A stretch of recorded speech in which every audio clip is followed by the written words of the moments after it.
Bonsoir à tous et bienvenue à cette session d'information. Mesdames, Messieurs, voici les titres de l'actualité de ce jeudi 18 mai.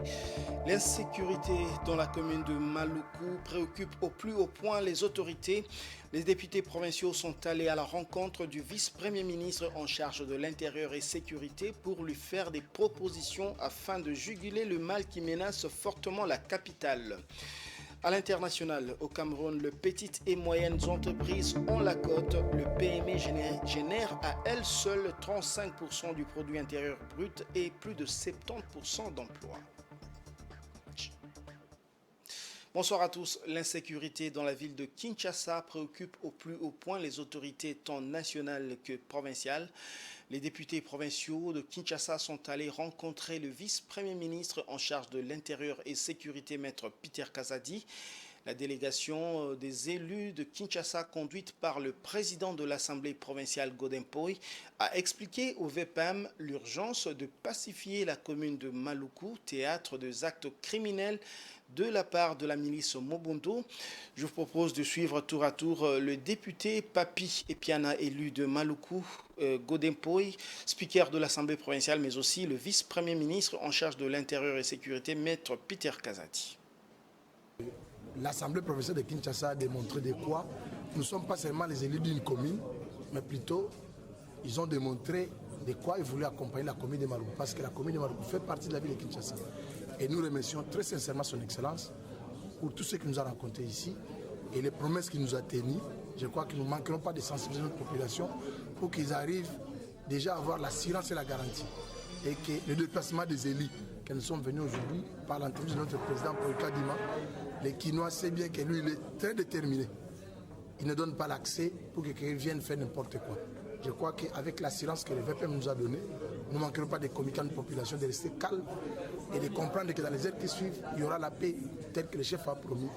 Les nouvelles qui nous viennent de Maluku ne sont pas bonnes. Les gens meurent régulièrement. Il y a des enlèvements récurrents au niveau de la ville de Kinshasa. Et comme vous le savez, donc, sur le fondement de l'article 200 suivant de la Constitution, la gestion de la police et de l'armée relève essentiellement du gouvernement central. Et nous sommes là à double titre parce que c'est lui, la compétence est dans l'attribution, c'est le VPM intérieur qui nous prend tous en charge sur le plan sécuritaire. Et le deuxième titre, c'est qu'il est l'émanation de notre Assemblée.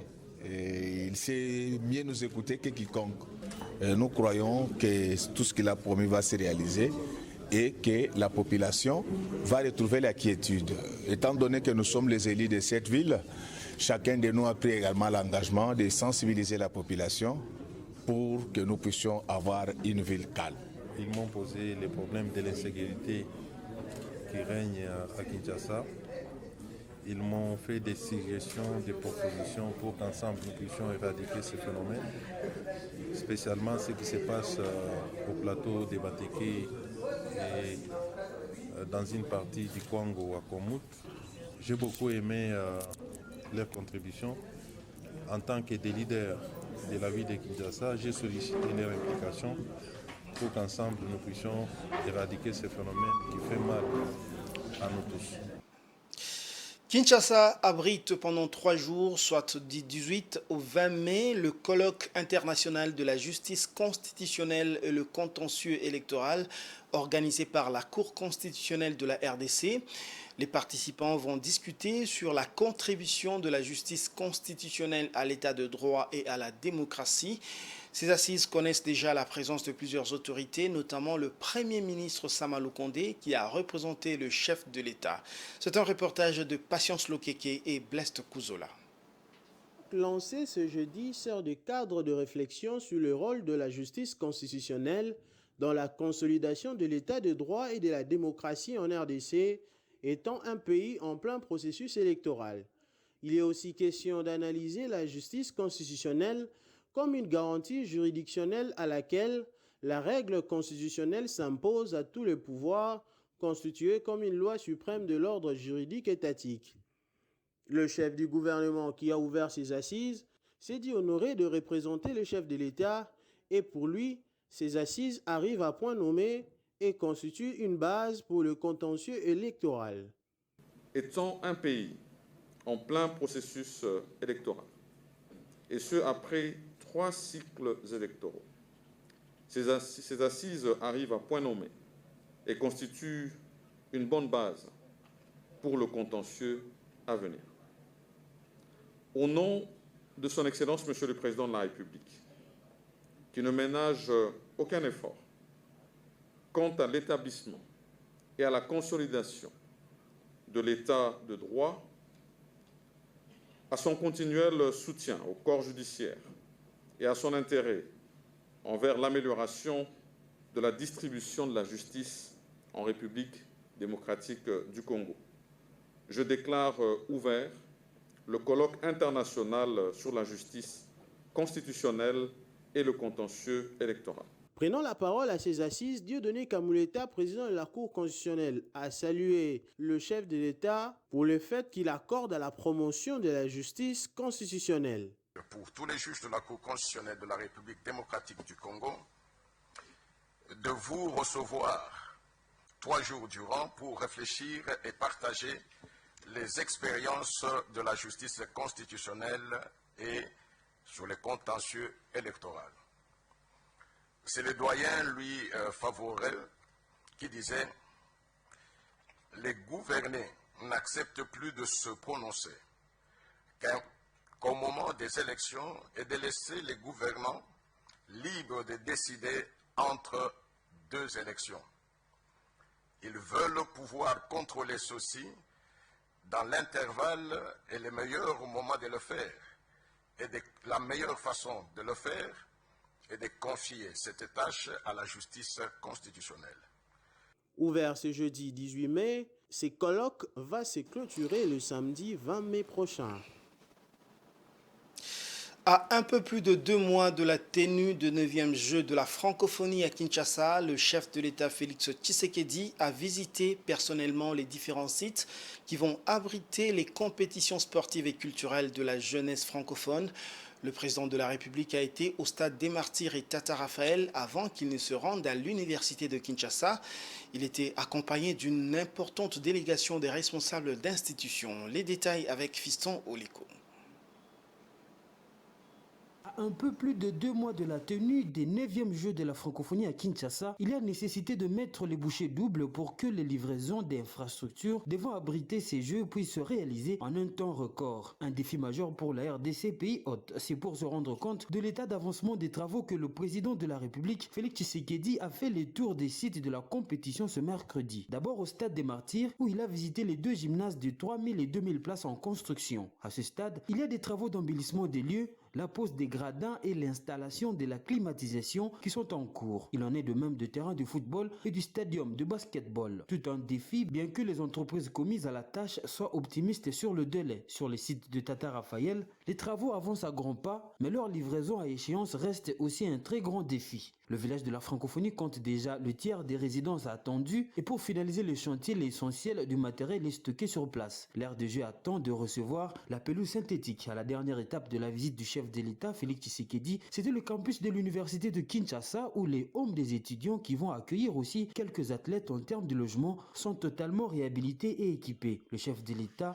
était satisfait des travaux avec les ouvrages comme le complexe sportif constitué de la piscine rénovée, le terrain de football répondant aux standards requis. Au regard de la distance séparant l'Unikin et les villages des Jeux, il a été proposé des routes dédiées en vue de minimiser les difficultés liées aux embouteillages qui se constatent quotidiennement dans la ville. Le chef de l'État, dans son passage, n'a pas manqué à exhorter les entrepreneurs afin que le délai soit respecté. Et puis, une brève dans ce journal. À travers un communiqué rendu public ce jeudi, l'Action pour la dignité du Congo et de son peuple met en garde le président de la plateforme dynamique de l'opposition républicaine, Constant Mutamba, auteur d'une campagne que l'ADCP qualifie d'abjecte contre son président national Corneille Nangaa. Selon l'ADCP, Constant Mutamba n'a aucune leçon d'éthique à donner à celui qui a joué un rôle déterminant aux élections générales de 2018, dont le rapport a été reçu avec satisfaction à l'Assemblée nationale. La DCP invite du reste les deux représentants de l'opposition à la CENI à cesser de financer pareille provocation de bas étage. Fin de citation. Les jeunes de l'Union pour la démocratie et le progrès social comptent descendre dans la rue le samedi 20 mai prochain pour dénoncer l'agression rwandaise et ensuite apporter leur soutien moral au FARDC et à Félix Tshisekedi, le commandant suprême. Le même jour, une autre formation politique dénommée Mouvement des Congolais a prévu une manifestation similaire, sans oublier celle de l'opposition politique. C'est un dossier de Enoch Issei. Déjà, l'opposition politique comprenant Katumbi, Fayulu Matata et Sisanga avait pris cette date pour manifester son ras-le-bol. Les itinéraires retenus de part et d'autre comprennent les 4 districts de la ville-province de Kinshasa. Le présidium de la Ligue des jeunes de l'UDPS veut prendre tous les quartiers de tous les coins de la capitale. Le mouvement citoyen uni de son côté compte partir d'Etchango jusqu'au palais du peuple. Concernant l'opposition politique, gardant les différents points de départ de ses possessions, elle a rejeté la date lui proposée par le gouverneur Jean-Tini Ngobila Mbaka lors du premier report, au motif qu'il n'est pas indiqué d'organiser une manifestation en pleine semaine. Un argument non plausible pour certains, tant on sait que le feu papa Etienne Tshisekedi a eu à tenir haleine avec ces manifestations pacifiques indistinctement pendant n'importe quel jour. À son retour, l'histoire enseigne qu'en provenance de Lubumbashi, en 2011, il a quitté l'aéroport d'Ndjili jusqu'au stade des Martyrs pour communier avec sa base. C'était un lundi, voulu pacifique de part et d'autre, aux autorités provinciales de prendre des dispositions nécessaires pour éviter des déflagrations. Jean-Tini Ngobila Mbaka, gouverneur de la ville de Kinshasa, est donc appelé à la prudence en analysant bien la situation. Le dernier passage au Botswana du président Félix Tshisekedi a permis au Botswana et à la RDC de jeter les bases d'une coopération plus dynamique dans la promotion des investissements. Dans cette volonté de renforcer les liens économiques, tout se fera avec l'accompagnement de l'Agence nationale pour la promotion des investissements, dont le directeur général Anthony Kinzo était de la délégation avec le président de la République. Le Botswana et la RDC se sont donc engagés à renforcer leurs liens économiques. De plus amples informations dans cet élément. C'est conclu le partenariat entre les centres d'investissement et de commerce du Botswana et l'Agence nationale pour la promotion des investissements de la RDC ANAPI. Les deux structures ont signé ce jeudi 11 mai 2023 un protocole d'accord en présence du président de la République démocratique du Congo Félix Antoine Tshisekedi Tshilombo et de son homologue de la République du Botswana Mokgweetsi Eric Masisi. Les signataires s'engagent à travers ce partenariat à créer un cadre de collaboration afin de concourir à la promotion réciproque des investissements entre les deux pays. Des engagements pris lors du Business Forum co-organisé par le Botswana et la République démocratique du Congo. Dans son allocution des circonstances, le chef de l'État congolais a, en luminaire, fait savoir que sa visite au Botswana s'inscrit dans la nouvelle dynamique d'intensification des relations à tous les niveaux, car, a-t-il poursuivi, les deux pays ont des atouts considérables pour bâtir des économies fortes, prospères et robustes. Conscient qu'un climat des affaires favorable est essentiel pour stimuler la croissance économique, encourager les investissements, créer des emplois et améliorer les niveaux de vie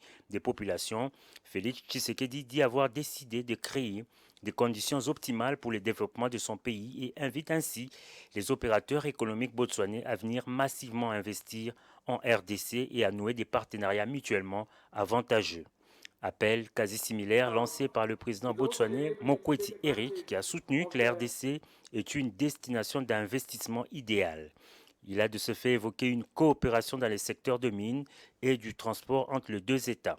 L'ANAPI, bras séculier du gouvernement de la RDC par la voix de son directeur général, entend par ces protocoles d'accord encourager la protection et la promotion des investissements des deux parties et encourager les missions économiques entre les deux pays. Il a été prévu que nous puissions encourager les missions économiques entre le Botswana et la RDC. Il a aussi été prévu que nous puissions promouvoir les opportunités et potentialités entre la RDC et le Botswana. Il a aussi été prévu qu'on puisse faire la mise en relation d'affaires entre les hommes d'affaires botswanais et les hommes d'affaires de la RDC. Il a aussi été prévu que l'on encourage la diaspora, autant congolaise, de pouvoir s'intégrer et de pouvoir aussi avoir les différentes possibilités de pouvoir réinvestir au niveau de la RDC. Il faut préciser que l'inauguration de l'ambassade de la RDC à Gabon Gaborone ce vendredi par le président de la République Félix-Antoine Tshisekedi Tshilombo et celle de Botswana à Kinshasa dans le prochain mois prouvent à suffisance le réchauffement de relations de coopération entre les deux pays.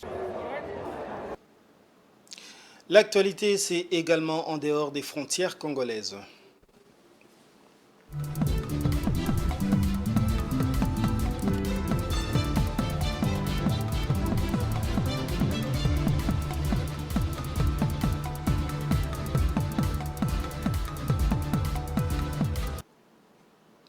J'ai l'annoncé au sommaire, au Cameroun, les petites et moyennes entreprises génèrent à elles seules 35% du produit intérieur brut et pourvoient 70% d'emplois au pays.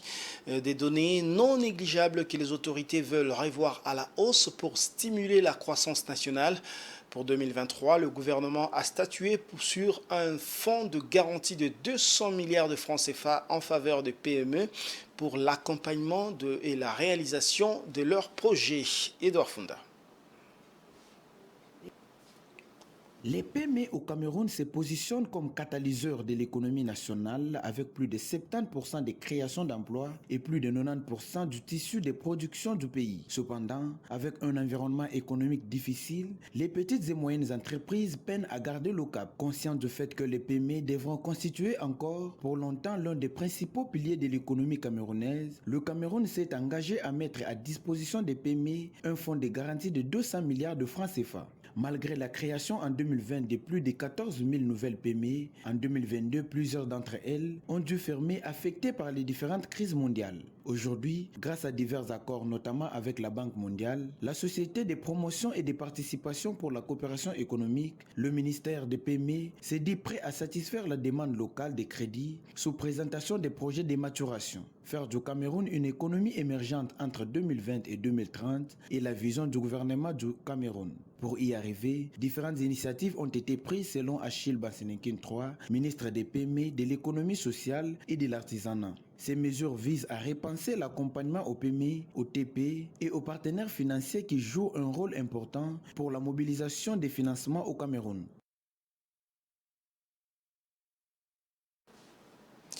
Et puis, une fois n'est pas coutume, l'Afrique veut jouer les arbitres dans les affaires mondiales. Une délégation des dirigeants africains devrait bientôt se rendre à Kiev et à Moscou pour discuter d'un plan de paix potentiel pour mettre fin au conflit entre la Russie et l'Ukraine, a confié le président sud-africain Cyril Ramaphosa au cours d'une conférence tenue au Cap en Afrique du Sud.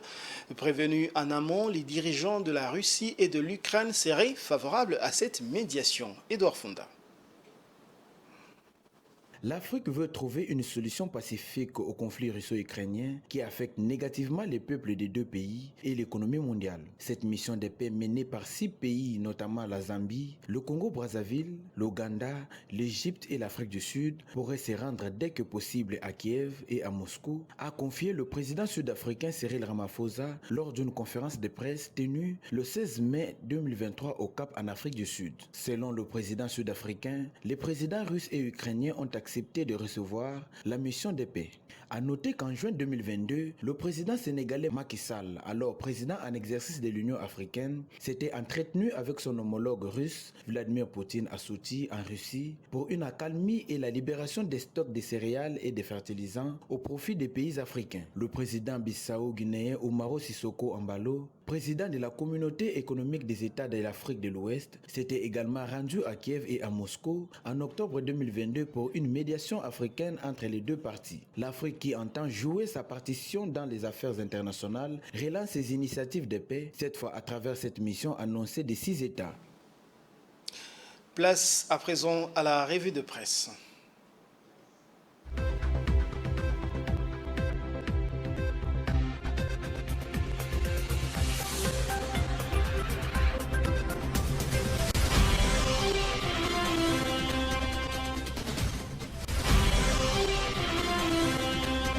Mesdames, Messieurs, et bienvenue dans cette revue de presse. Le journal Paris dans la ville ce jeudi se sont apaisantis sur la visite du président de la République aux différents chantiers devant abriter le 9e jeu de la francophonie, mais aussi sur la reprise de la délivrance des attestations d'enregistrement de sous-traitants au sein de l'ARSP. D'abord, l'avenir qui titre en sa machette 9e jeu de la francophonie, Fatih se rassure des derniers réglages. C'est pour se rendre compte de l'état de l'avancement des travaux que le président de la République, Félix-Antoine Tshisekedi Tshilombo, a fait le tour de site de la compétition ce mercredi, un mois après son dernier tour d'inspection. Le chef de l'État a exhorté les entreprises à redoubler d'efforts afin de tenir leurs promesses. Pour la prospérité, Félix Tshisekedi au four et au moulin pour la réussite totale du rendez-vous à Kinshasa. Le président de la République, Félix-Antoine Tshisekedi Tshilombo, tient coûte que coûte à gagner le pari de l'organisation à Kinshasa des 9e Jeux de la francophonie prévus du 28 juillet au 6 août prochain. Comme cette réussite passe par les préparatifs,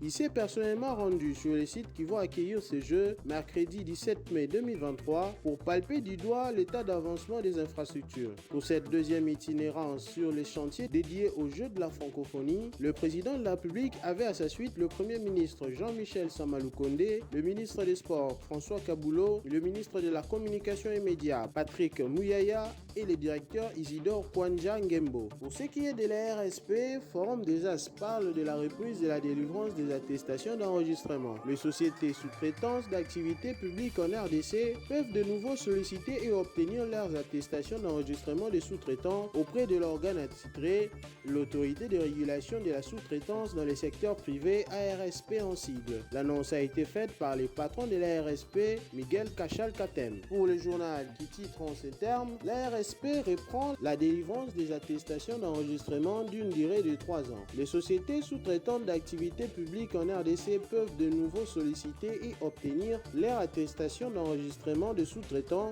auprès de l'autorité de régulation de la sous-traitance dans les secteurs privés, organe attitré quant à ce. Fin de cette revue de presse, au revoir.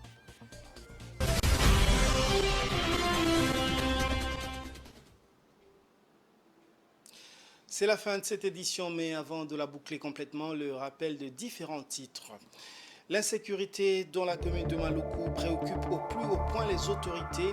Les députés provinciaux sont allés à la rencontre du vice-premier ministre pour lui faire des propositions afin de juguler le mal qui menace fortement la capitale.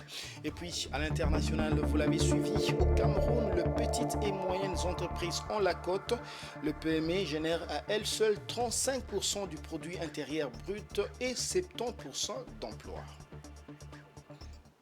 C'est la fin de cette édition. Merci de l'avoir suivi et bonne suite de programmes sur Géopolis Télévision.